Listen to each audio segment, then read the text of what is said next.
Hazrat Zuhri states that he heard from Urwa bin Zubair, Sayyid bin Musayyib, Alqama bin Waqas and Ubaidullah bin Abdullah of that episode of Hazrat Aisha radiyallahu anha, the Prophet's wife, when the slanders imposed calumny on her, and Allah Jalla Jalaluhu exonerated her from the calumny, and each four of them narrated a part of hadith to me that Hazrat Aisha radiyallahu anha said, but by Allah Jalla Jalaluhu, I could not even imagine that Allah Jalla Jalaluhu would send down a revelation regarding my innocence that would be recited, for I considered myself too humble to be discussed by Allah Jalla Jalaluhu in such words as would be recited.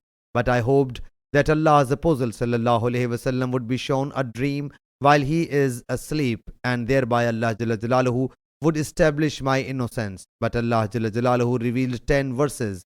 Undoubtedly, those who have brought this big slander are a party among you. Up to that, Allah is kind enough, merciful to you. Surah An-Nur, verse 11 to 20. Sahih Bukhari, Hadith number 7500.